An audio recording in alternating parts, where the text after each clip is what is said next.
The group representing many of Scotland's councils has urged them to reject the Scottish Government's funding settlement offer. Council leaders on the Convention of Scottish Local Authorities voted by 21-7 to reject the unacceptable deal. The motion said the Scottish Government's approach was wholly misguided and threatens grievous injury to communities and citizens. Finance Secretary John Swinney called the offer challenging but fair. Councils have until February 9 to respond to the settlement offer. All councils in the Cosla grouping which are not run by the SNP united against the deal, with some looking at the possibility of a legal challenge. Scotland's 4 other councils which are not part of Cosla also met, and are exploring whether the terms of the deal being offered are legal. Horrendous sanctions. The funding package on offer prioritizes maintaining the council tax freeze, which has been in place since 2007, with any councils which break it facing a loss of Scottish Government funding. However, some councils are considering raising taxes anyway in the face of budget pressures. Talks have been taking place between Mr. Swinney and council leaders, with the deadline for the deal to be accepted repeatedly pushed back.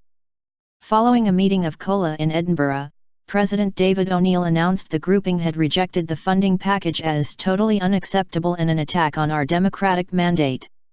He said, "The Scottish Government is basically forcing individual councils into having to accept the deal. Sadly, I fully accept that individual councils, due to the horrendous sanctions they would face, will find that they have no other option but to give in to central direction on this occasion. In imposing the deal on individual councils, the most vulnerable in our communities will be left to pick up the pieces." The motion accepted by Cosla said the deal would see council budgets slashed by £350 million, and would be undeliverable without an unacceptable level of cuts to services and staffing. Trade union GMB Scotland has claimed 8,785 local authority jobs are under threat due to budget cuts, and is planning a rally outside the Scottish Parliament next week. Held to ransom. Jenny Latting, leader of Aberdeen City Council, which is not part of Cosla, said the relationship between the Scottish Government and councils was broken. Speaking after the Scottish Local Government Partnership met in Glasgow, she said, "This is the most significant grant cut ever applied to local government. And when we've carried out our civic duty to question the settlement on behalf of our residents, we've been held to ransom by the Scottish Government's attempt to control decisions which should be made by democratically elected representatives." She said the group was seeking legal advice on the matter.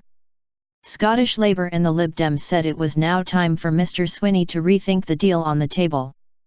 Mr. Swinney has said he is absolutely committed to continuing a positive, collaborative relationship with local authorities. He said the deal on offer was challenging but fair, highlighting £250 million of investment in integrating health and social care. He said, "The funding proposals I have set out for local government will protect our shared priorities and deliver practical financial support to increase the pace of reform and improve public services. I would urge councils to take up this offer."